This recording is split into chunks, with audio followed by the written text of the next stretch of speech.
আমি যা এগুলো তোমাদের নোট ডাউন করা উচিত, নোট ডাউন করা দরকার, না হলে দেখা যাবে ভুলে গেছো।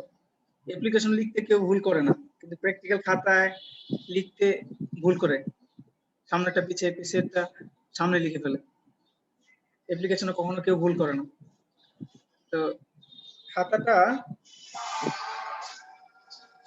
মূলত ফোকাস করব, কারণ প্র্যাকটিক্যাল যেহেতু অনেক কিছু দেখাতে পারবো না, এই জন্য খাতা লেখাটা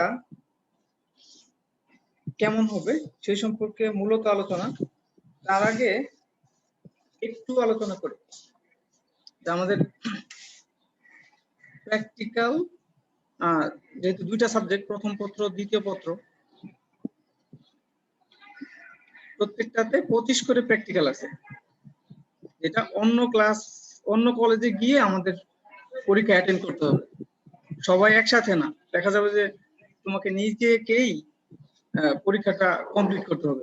নিজের খাতা নিজেকে, তোমাকে ইনস্ট্রুমেন্ট দিবে, ওই অনুযায়ী তোমার কাজ করে রেজাল্ট দেখাইতে হবে। এই জন্য খুবই গুরুত্বপূর্ণ বিষয়টা হাতে কলমে করা। তো সবাই হাতে কলমে করবা। ওকে। ব্যবহারিকের উদ্দেশ্য আসলে তোমাকে প্রাথমিক একটা জ্ঞান দেয়া যে বৈজ্ঞানিক পদ্ধতিতে কিভাবে কাজ করতে হয়। ইন্টারমিডিয়েট পর্যন্ত প্রাথমিকই বলা যায়, যে বৈজ্ঞানিক পদ্ধতিতে কিভাবে কাজ করবা তুমি, বৈজ্ঞানিক পদ্ধতিতে কাজ করার শুরু, বৈজ্ঞানিক পদ্ধতিতে কাজ করা। ওকে। তো এখানে অনেকগুলো যন্ত্রপাতি ব্যবহার করতে হবে, যন্ত্রপাতিগুলো সমন্বয় করাটা শিখতে হবে। বেশ কয়েকটা যন্ত্রপাতি ব্যবহার করতে হয়, এগুলো কাজ কিভাবে সমন্বয় সাধন করতে হয় এটা তুমি প্র্যাকটিস করবা। আর তুমি নিশ্চয়ই জানো যে ল্যাবে সবকিছু করতে পারবা না, তো তোমার সামর্থ্য আর সীমাবদ্ধতা দুইটা সম্পর্কে তুমি জানবা, যে আমাদের সামর্থ্য কোন কোন বিষয়ে আছে, আবার সীমাবদ্ধতা কোথায় আছে। আমরা সবকিছু পরিমাপ করতে পারবো না, সবকিছু সমাধানও দিতে পারবো না। ওকে। আমাদের যে সিস্টেম আছে, ওই সিস্টেম দিয়ে সবকিছু পরিমাপ করা সম্ভব না, বা সূক্ষ্মভাবে পরিমাপ করা সম্ভব না। আর আমরা যে কাজটা করলাম এটাকে উপস্থাপন করাটা ইম্পর্টেন্ট। উপস্থাপন করার সময় অনেক সময় চিত্র দিয়ে উপস্থাপন করা হয়, গ্রাফ দিয়ে উপস্থাপন করা হয়, সংখ্যা দিয়ে উপস্থাপন করা হয়। যখন যেটা প্রয়োজন মনে করা হয় সেটা করা হয়। আর এর ফলাফল হবে যে তোমার 9 10 ইন্টারমিডিয়েটে যে ধরনের থিওরিগুলো তুমি পড়ো, তো এগুলো আসলে কাজ করতেছে, এগুলো ওয়ার্কিং, তাই না? তোমার সামনেই দেখবা, প্রমাণ দেখবা, তোমার কনফিডেন্স বাড়বে, আত্মবিশ্বাস বাড়বে। যদি কেউ করে তাহলে আত্মবিশ্বাস বাড়বে, আর যদি কেউ না করে তাহলে আরো পিছিয়ে যাবে সে। ওকে। তো এগুলো হচ্ছে মোটামুটি। ওয়ালাইকুম আসসালাম। যারা পড়ে আসতেছো তারা আগের ভিডিওটা একটু দেখে নিও, আর একটু পরে থেকে আসলে খাতার যে মূল কাজটা আজকে দেখাতে চাচ্ছি সেটা শুরু হবে। তো প্র্যাকটিক্যাল কেউ যদি ইফেক্টিভলি করতে চায়, এর জন্য আসলে ওই প্র্যাকটিক্যালের জন্য 1-1.5 ঘন্টা, বা আমরা অনলাইনে তো 40 মিনিট বা 60 মিনিট সময় পাবো সর্বোচ্চ, এটা মানে এনাফ না। এর জন্য তোমার যেটা করতে হবে, বাড়িতেই 1 সপ্তাহ আগে টিচারটা বলে দিবে, আমরা বলে দিব কোন প্র্যাকটিক্যালটা আগামী সপ্তাহে করাবো। 1 সপ্তাহ আগেই বলে দেওয়া হয় যে আগামী সপ্তাহে কোনটা করা হবে, কোন প্র্যাকটিক্যালটা করানো হবে, 1 সপ্তাহ আগে বলে দেওয়া হয়। তো তুমি যেহেতু জেনে গেছো যে আগামী সপ্তাহে ফেরোমিটারের প্র্যাকটিক্যালটা করানো হবে, তোমার কাছে বই আছে, থিওরি আছে, এগুলা পড়াশোনা করতে হবে।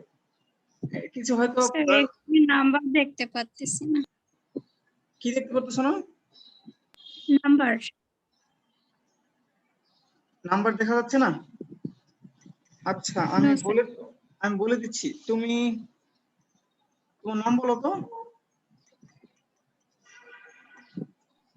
নাহার।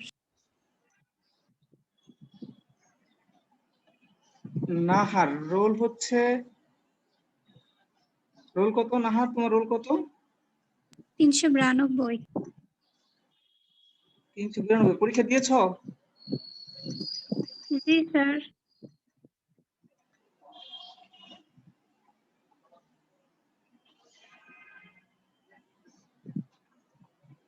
আচ্ছা, নাজমুন নাহার শুধু স্লাইড ক্যালিপার্সের উত্তরটা ঠিক দিছো, আর কোনটা সঠিক উত্তর দাও নাই। আচ্ছা, আমি এটার একটা লিংক দিয়ে দেবো নি তোমাদের ক্লাসের পরে।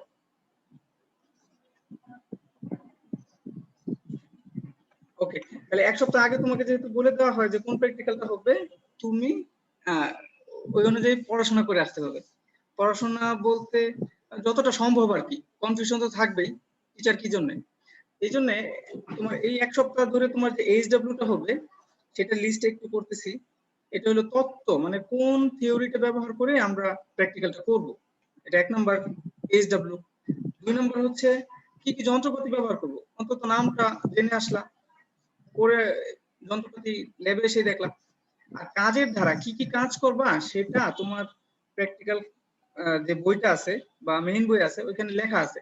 কাজের ধারা একদম 1 2 এরকম সংখ্যা দিয়ে লেখা আছে, যে একে যেটা লেখা আছে এটা তোমার প্রথমে করতে হবে এই কাজটা, 2 নম্বরে যেটা লেখা আছে এই কাজটা দ্বিতীয় করতে হবে। এরকমই কাজের ধারা তোমার বইগুলোতে লেখা আছে, এটা দেখে লিখে আসবা রাফ খাতায়। 4 নম্বর যে কাজটা বাড়ি থেকে করে আসবা সেটা হচ্ছে আমরা সাধারণত ছকে সংখ্যাগুলো উঠাই, ছকটা করে নিয়ে আসবা। ছকটা করে না নিয়ে আসলে কি হয়, প্র্যাকটিক্যালের অর্ধেক সময় বাচ্চারা বসে বসে ছক উঠায়, একজনের আরেকজন দেখে আরেকজনের আরেকজন দেখে অর্ধেক সময় নষ্ট করে ফেলে। এই 4টা হোমওয়ার্ক। ওকে, তো এবার ক্লাসে যখন প্র্যাকটিক্যাল শুরু করলাম তখন আমাদের কাজ হচ্ছে এগুলো যখন আমরা প্র্যাকটিক্যালি আবার সরাসরি ক্লাস শুরু করব তখন আমি আবার আলোচনা করব। আজকে খাতাটা মূলত ফোকাস। হ্যাঁ, এগুলো দ্রুত যাচ্ছি। ব্যবহারিক বইটা নিয়ে আসা, ক্লাসে যখন আমরা প্র্যাকটিক্যাল করব তখন আমাদের কাজ হচ্ছে ক্লাসে যখন আমরা আসি, ব্যবহারিক ক্লাসে যখন আসি, প্রথম হচ্ছে বইটা নিয়ে আসা। ব্যবহারিক যে বইটা বা মেইন বইয়ের মধ্যেও ব্যবহারিকটা থাকে, ইন্টারমিডিয়েটের মেইন বইয়ের মধ্যেই আছে, বইটা নিয়ে আসা। তারপরে একটা রাফ খাতা, যেখানে ওই যে তুমি সব করার জন্য বাসা থেকে প্রিপারেশন নিয়ে আসছিলা, সেটা ফেয়ার খাতা না, যেটা আমরা 2 বছর ধরে সংরক্ষণ করি, সেটা না, সেটা লাগবে না। তারপরে স্কেল পেন্সিল রাবার যদি লাগে সেগুলোও অবশ্যই নিয়ে আসা। 4 নম্বরটা হচ্ছে যদি জ্যামিতি বক্স লাগে বা ক্যালকুলেটর লাগে, কোনো ডিভাইস যদি লাগে, সেগুলো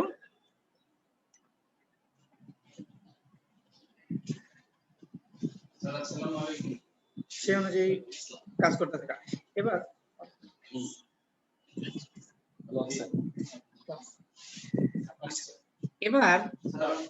রাফ খাতার কিছু কাজ আছে। হ্যাঁ, যখন আমরা প্র্যাকটিক্যালি কাজটা করব, রাফ খাতাটা ইম্পর্টেন্ট। একটু বলে ফেলি, খেয়াল করে শোনো।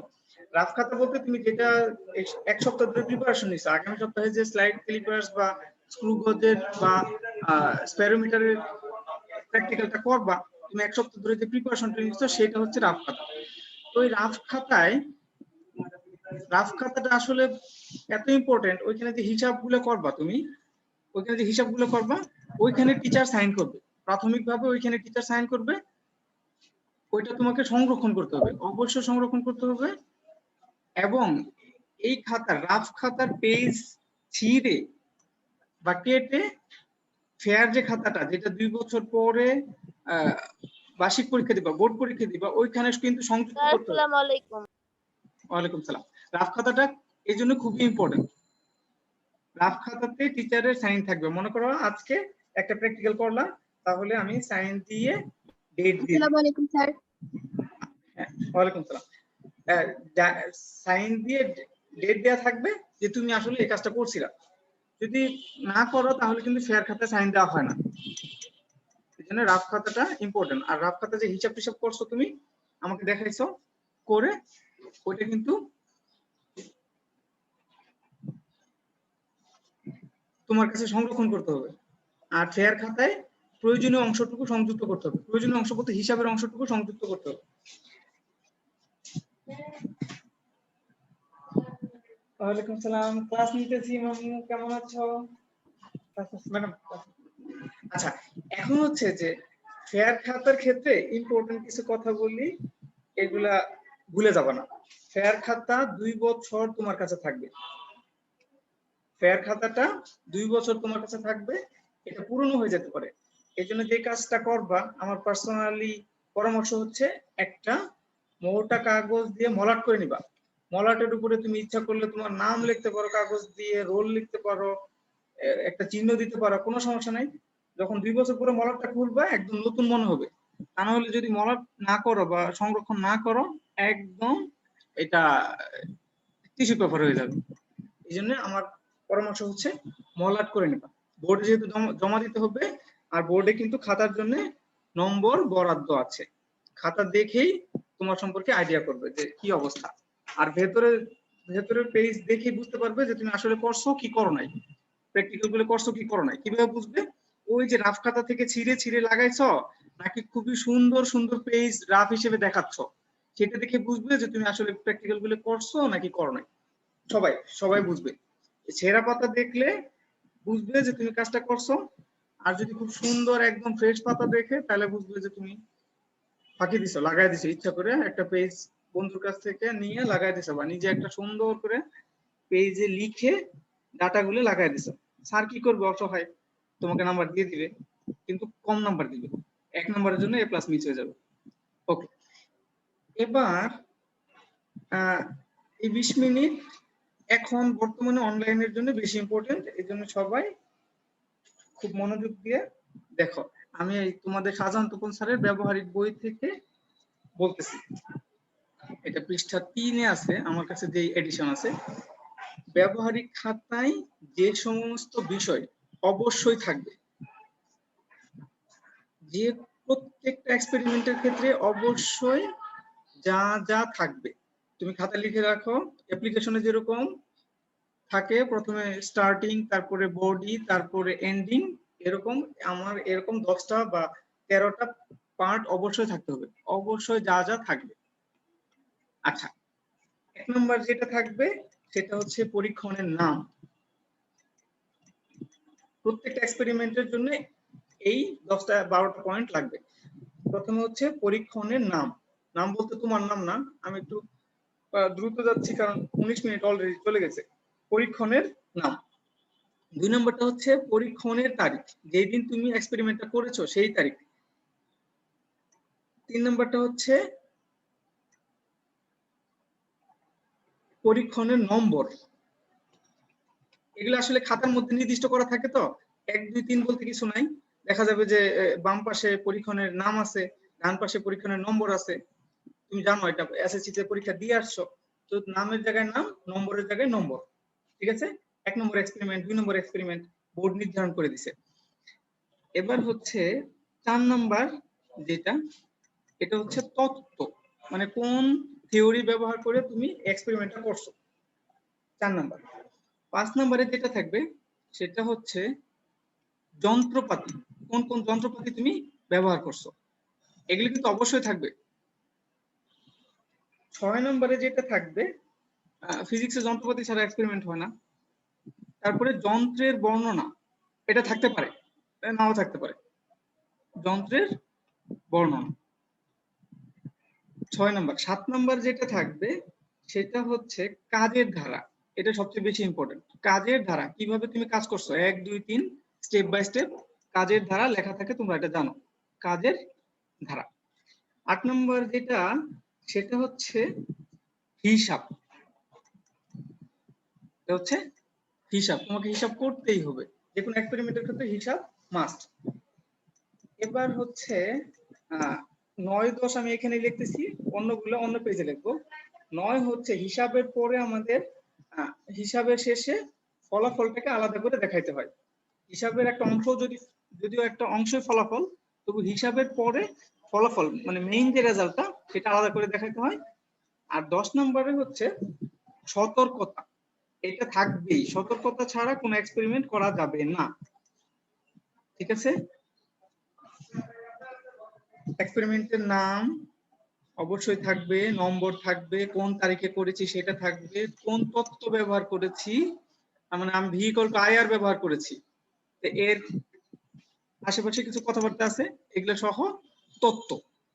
যন্ত্রপাতি, কি কি যন্ত্রপাতি ব্যবহার করেছি, ভোল্টমিটার, অ্যামিটার, এরকম লিস্ট আকারে দিতে হবে।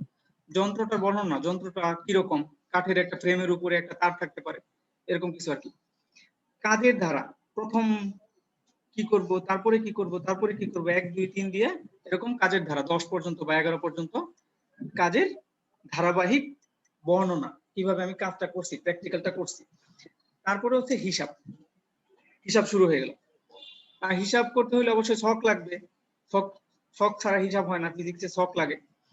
ফলাফল, হিসাবের শেষের অংশ হচ্ছে ফলাফল। আর সতর্কতা হচ্ছে এই এক্সপেরিমেন্টের জন্য কি কি সতর্কতা অবলম্বন করা দরকার। ঠিক আছে, এই 10টা পয়েন্ট তোমাদের সবগুলোর মধ্যে আছে। এই 10টা পয়েন্ট তোমরা যতগুলো এক্সপেরিমেন্ট করবা, ফার্স্ট ইয়ারে 7টা, সেকেন্ড ইয়ারে 5টা, সবগুলোর মধ্যে আছে। এর ছাড়াও আরো 2টা পয়েন্ট আছে, সেটা হচ্ছে অনেক সময় আলোচনার প্রয়োজন পড়ে। আলোচনা বলতে দুই পদ্ধতিতে তুমি এক্সপেরিমেন্টটা করছো, তাহলে দুইটা নিয়ে আলোচনা বা বলা যেতে পারে যে তুলনা। ঠিক আছে, অনেক সময় তুলনা করা লাগতে পারে। 12 নম্বর ইম্পর্টেন্ট হচ্ছে চিত্র। ফিজিক্সের যদিও চিত্র তোমাদের সবগুলাতেই চিত্র আছে, তাহলে চিত্র তোমাদের এখন লাগবে। তোমাদের এই 7টা আর 5টা, 7 5 12টার মধ্যেই চিত্র আছে। 13 গ্রাফ, গ্রাফ সব জায়গায় নাই।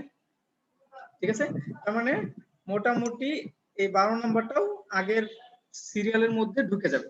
এবার হচ্ছে তোমরা খাতায় লেখার সময় যে যে ভুলগুলো করো, এসএসসিতে যেহেতু একবার করে আসছো, এখন যেহেতু এখন কেন এখন আমি তো 12টা পর্যন্ত ক্লাসে নিব, তা না, আপনি পড়ে নেন। হ্যাঁ, পড়ে আচ্ছা ক্লাস আচ্ছা, তোমার খাতার শুরুতে নাম লেখার, খাতার যে আমরা যে খাতা কিনি, প্র্যাকটিক্যাল খাতা কিনি, শুরুতে নাম লেখা, পরিচয় লেখার অপশন থাকে, ওইখানে পেন্সিলে লিখে রাখতে পারো, সমস্যা নেই, বা কলমে লিখতে পারো। নামটা তো কলমে লেখা যায়, রোলটা হয়তো বোর্ডের রোলের জন্য অপেক্ষা করতে পারো, বাকিগুলো তুমি ক্লাস রুল পেন্সিলে লিখে রাখতে পারো। তারপরে আসছে হচ্ছে ইন্ডেক্স। ইন্ডেক্স মানে হচ্ছে সূচিপত্র। তো ওইখানে ডিটেইলসে যে এক্সপেরিমেন্ট নং, এক্সপেরিমেন্টের নাম, তারপরে ডেট, তারপরে হচ্ছে পেজ, তারপরে হচ্ছে রিমার্কস, মন্তব্য, এটা টিচার করবে, বা সিগনেচার, এরকম অপশন থাকে।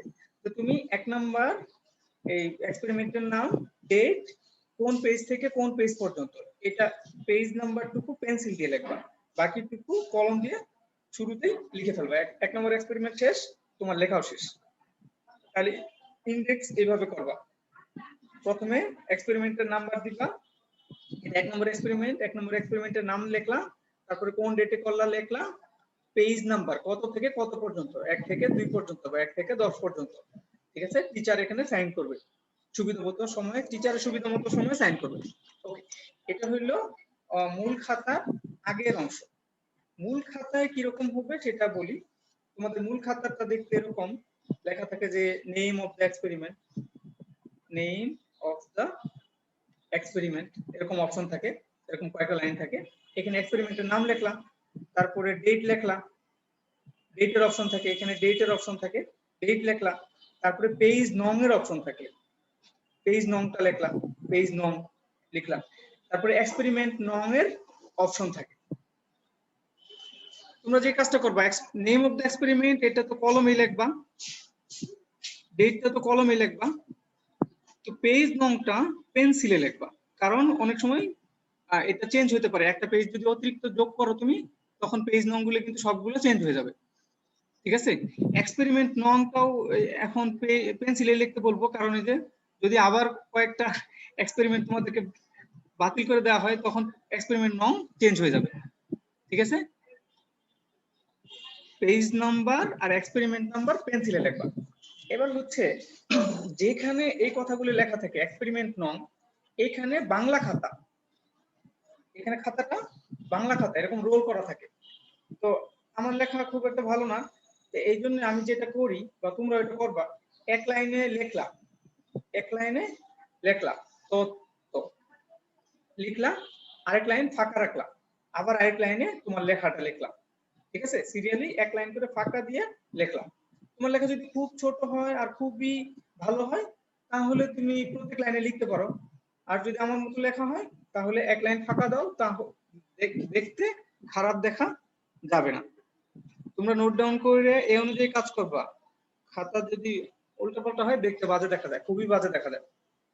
ওকে, এবার হচ্ছে সবচেয়ে বড় ভুল যেটা তোমরা করো সেইটা নিয়ে আলোচনা করি।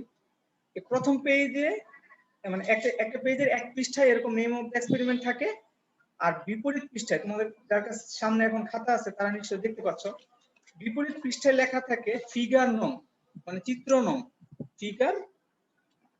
ফিগার নং। এটা সাদা পাতা, এটা অঙ্ক লেখার পাতা। এখানে তুমি কি কি লিখবা?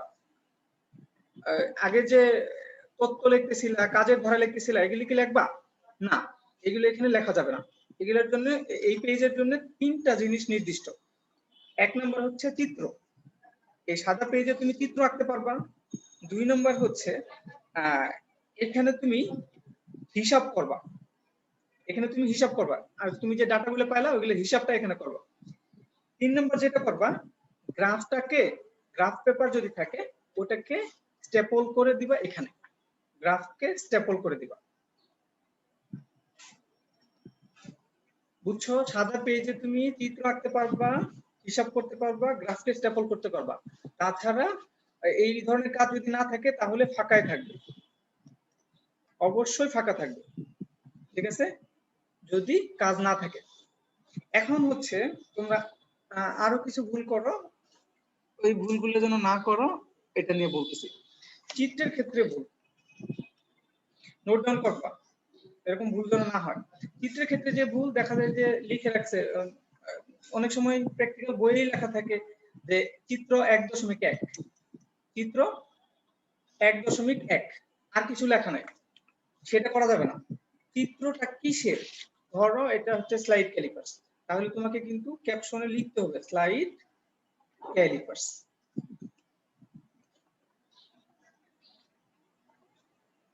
অবশ্যই লিখতে হবে। শুধু এইটুকু লিখলেই হবে না, এর সাথে ক্যাপশনটা লিখতে হবে, ছবিটা আসলে কিসের। ওকে, যদি মনে করো স্ফেরোমিটারের ছবি আঁকছো কিন্তু শুধু চিত্র 2 লিখে রাখছো, এটা হবে না। চিত্র 2 লেখার সাথে সাথে স্ফেরোমিটারও লিখতে হবে। চিত্র 2 তো লিখতেই হবে, এর সাথে সাথে স্ফেরোমিটারও লিখতে হবে। ওকে, এ হচ্ছে চিত্র বিষয়ক কথা। আর হচ্ছে হিসাব, চিত্র তো পেন্সিলে আঁকবা, কলমে যদি কেউ কনফিডেন্ট হও সমস্যা নাই, আমার সমস্যা নাই, পেন্সিল আঁকাই ভালো। এখন হচ্ছে যে হিসাবের ক্ষেত্রে তোমরা যে ভুলটা করো, যে আজকে হয়তো অনেকেই ভুল করছো, যে ভার্নিয়ার ধ্রুবক নির্ণয় করতে যায় ভুল করছো। ভার্নিয়ার ধ্রুবক নির্ণয় করতে যায় কেউ যদি সেন্টিমিটার আর মিলিমিটার গুলায় ফেলে তাহলে তো অন্যায়। হিসাবের ক্ষেত্রে এককটাকে বাড়তি গুরুত্ব দিতে হবে। হ্যাঁ, এককটাকে বাড়তি গুরুত্ব দিতে হবে। আর যে সূত্রটা তুমি ব্যবহার করতেছো এটা আসলে ভ্যালিড কিনা, সূত্রটার ভ্যালিডিটি যাচাই করে নিতে হবে, টিচারকে জিজ্ঞাসা করতে হবে সূত্রটা সঠিক কিনা, সেটা জেনে নিতে হবে, ঠিক আছে? এককটা বেশি ইম্পর্টেন্ট। সূত্র তো সবাই মোরলেস একই ইউজ করে, হিসাবটা নিজে নিজে করতে হয়, তো এই জন্য এককের দিকে বাড়তি নজর দিবা। গ্রাফের ক্ষেত্রে তুমি যেটা করবা, গ্রাফটা এঁকে তারপরে স্ট্যাপল করে দিবা। তুমি পুরাটাও স্ট্যাপল করতে পারো, সামনে পিছিয়ে উপরে নিচে যে একটু বের হয়ে থাকবে এরকম হলেও সমস্যা নাই। আর যদি কেউ মনে করে যে গ্রাফ পেপারটা অর্ধেক দিবে, অর্ধেক না দেওয়া ভালো, আমার ভালো লাগে না, তবে অর্ধেক দিলেও ওকে, গ্রাফ পেপারটা অর্ধেক দিলেও ওকে। গ্রাফ পেপারের ক্ষেত্রে আমরা যেটা ভুল করি সেটা হচ্ছে গ্রাফ তো আঁকছি, খুব সুন্দর করে গ্রাফ আঁকছি, একদম নিট অ্যান্ড ক্লিন, কিন্তু x অক্ষ বরাবর কোন রাশি বসিয়েছি, y অক্ষ বরাবর কোন রাশি বসিয়েছি কিছুই বলিনি, মানে স্কেলটা বলে দেইনি আমি।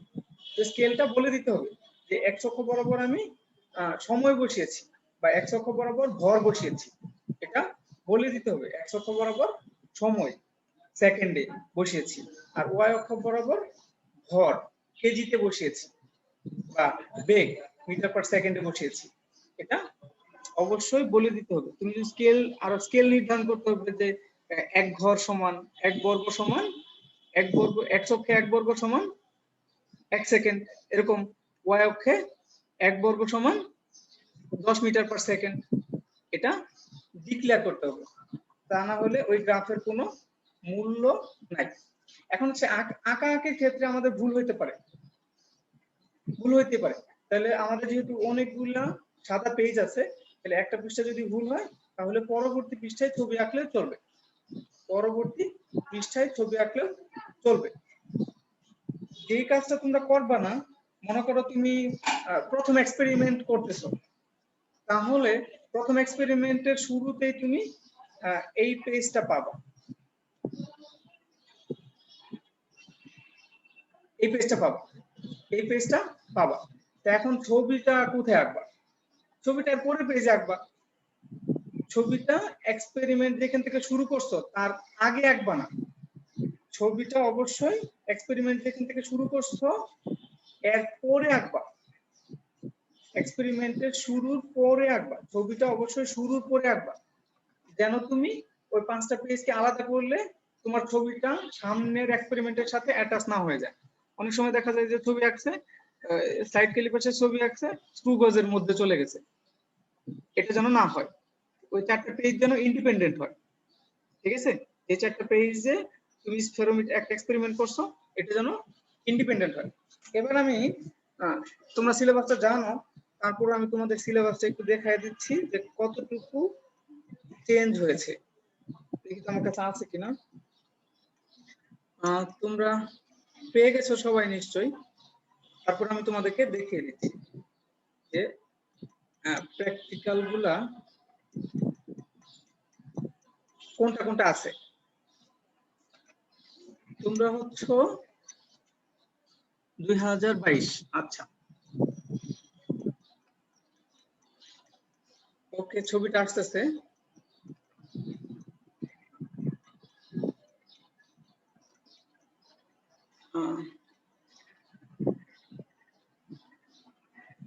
একটু অপেক্ষা করো। ফার্স্ট পেপারে আমাদের 10টার মতো প্র্যাকটিক্যাল ছিল, ওইখান থেকে বাদ দেওয়া হয়েছে 3টা। এই 7টা প্র্যাকটিক্যাল আছে ফার্স্ট পেপারে। এর মধ্যে স্ফেরোমিটার যেটা, এটা খুব তাড়াতাড়ি করে ফেলবো আমরা। স্ফেরোমিটারটা প্রথমটা খুব তাড়াতাড়ি করে ফেলবো। তারপরে ফ্লাই হুইলটা সময় লাগবে। স্যার স্প্রিং এর থিওরি গুলা 2-1 দিনের মধ্যে দেখায় দিবেন। স্প্রিং এর যে এক্সপেরিমেন্ট 3টা আছে, এই 3টা খুব দ্রুত আমরা করে ফেলবো আশা করতেছি। তোমরা যারা খাতা এখনো কিনো নাই, খাতা কিনে ফেলো। আর দ্বিতীয় পত্রের প্র্যাকটিক্যাল গুলো একটু দেখি তো আছে কিনা আমার কাছে। দ্বিতীয় পত্র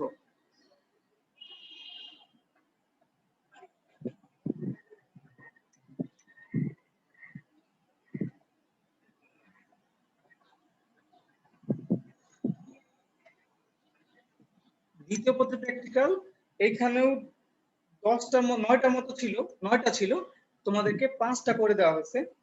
সবগুলাই ওই আমাদের বিদ্যুৎ সম্পর্কিত যে চ্যাপ্টার গুলো আছে আর ইলেকট্রনিক্স, এগুলো শেষ হইলে করানো যাবে। তো এগুলো যেহেতু আমাদের এখনো শেষ হয় নাই, তাহলে আমরা এখানে আপাতত যাইতে পারতেছি না। তোমরা কারা কত নাম্বার পাইছো এটা আমি একটু দেখাই দিচ্ছি। ওকে, এই যে এখানে আমি একবার দেখাই দিচ্ছি তোমরা কে কত নাম্বার পাইছো। তোমরা নাকি দেখতে পাও নাই। ওকে, এর মধ্যে কারোর যদি কোনো প্রশ্ন থাকে বলতে পারো, যে খাতা কিভাবে লিখবা, আগে এইভাবে লিখছো এখন এইভাবে লিখতে চাও। 4 নাম্বার দৃষ্টি, 4 পেয়েছে দৃষ্টি। আপাতত ওকে হাইয়েস্ট মনে হচ্ছে। দেখি আর কেউ কি বেশি পেয়েছে। অনেকে অনেকবার করে সাবমিট দিয়েছে, আমি সাবমিট দেওয়ার ক্ষেত্রে রেস্ট্রিকশন দেই নাই। ওকে, তাহলে দৃষ্টি হাইয়েস্ট পেয়েছে। ও কি ভুল করেছে? দৃষ্টি কোনটা ভুল করছো? মূল স্কেলের পার্ট জি 1 স্যার। কোনটা ভুল করছো পরীক্ষায়? স্যার আমি ভুল কোথায় করছি? স্যার আমার তো রেজাল্ট আমি দেখছি না, মানে সামনে দেখছি না। আচ্ছা, তুমি ভুল করছো মূল স্কেলের পার্ট যে প্রশ্নটা ছিল ওইটা ভুল করছো। মূল স্কেলের পার্ট 1 ছিল। আচ্ছা ঠিক আছে স্যার। 1.1 স্যার আমার রেজাল্টটা না আমি দেখতে পাচ্ছি না। এখন যে আমি শেয়ার দিছি দেখতে পাচ্ছ না? স্যার এখানে তাসনূর রহমান, তাবাসসুম, নির্ঝর, আমি দৃষ্টি, ও হ্যাঁ স্যার দেখছি, সরি স্যার। এই যে ওকে, তাহলে তোমাদের প্র্যাকটিক্যাল খাতায় লেখা নিয়ে যদি কোনো কথা থাকে, কোনো জিজ্ঞাসা করা থাকে, এখনই জিজ্ঞাসা করতে পারো, সমস্যা নেই। অন্য সময় জিজ্ঞাসা করা যাবে, যে কোনো সময় জিজ্ঞাসা করা যাবে। আচ্ছা, আরেকটা পয়েন্ট ভুলে গেছি, তোমরা যখন ছক আঁকবা, এক ছকের মধ্যে কিন্তু দুইটা ডাটা লেখা যায় না। ছকের ক্ষেত্রে প্রত্যেকটা ডাটার জন্য আলাদা আলাদা ছক করতে হয়। আমি একটু দেখাই, অনেক সময় তোমরা এই ভুলটা করো যে এক ছকের মধ্যে সবগুলো ডাটা লিখে ফেলতে চাচ্ছ, এরকম করা যাবে না। আমাদের ছকের ক্ষেত্রে ছক নাম্বার 1, ছক নাম্বার 2, ছক নাম্বার 3 এরকম হবে। ছক যতগুলো দরকার ততগুলো হবে। ছক 1, ছক 2, ছক 3। তো এখানে কি হবে? ছক 1 এ মনে করো যে দৈর্ঘ্য নির্ণয়ের ছক, দৈর্ঘ্য নির্ণয়ের ছক। আরেকটা হতে পারে প্রস্থ নির্ণয়ের ছক, আরেকটা হতে পারে উচ্চতা নির্ণয়ের ছক। তিনটা কিন্তু আলাদা হবে, ছকগুলো একদম ইন্ডিপেন্ডেন্ট হবে। ছকের বিপরীত পাশে সাদা পেজে হিসাবটা হবে। ওকে, যারা পরীক্ষা দিছো তারা অ্যাটেন্ডেন্স পাইছো। আর হচ্ছে যে প্র্যাকটিক্যাল যেদিন করানো হবে, ডেট থাকবে, ওই দিন একটু বেশি কড়া করে অ্যাটেন্ডেন্সটা দেখা হবে। হ্যাঁ, পরে এই অনুযায়ী কিন্তু রিপোর্ট হবে। আজকেরটা তো আগে জানাই দেওয়া হয় না, রাতে জানাই দিচ্ছি মাত্র। অন্য সময় তুমি যদি প্র্যাকটিক্যালে অ্যাবসেন্ট থাকো, তাহলে আমি কিন্তু অথরিটিকে বলে দেবো যে এই 40 জন প্রেজেন্ট ছিল, বাকিরা কিন্তু অ্যাবসেন্ট ছিল। এদের সম্পর্কে আমার কোনো মাথা ব্যথা নাই, ওরা কি করবে না করবে আমি জানি না। ঠিক আছে, প্র্যাকটিক্যাল সম্পর্কে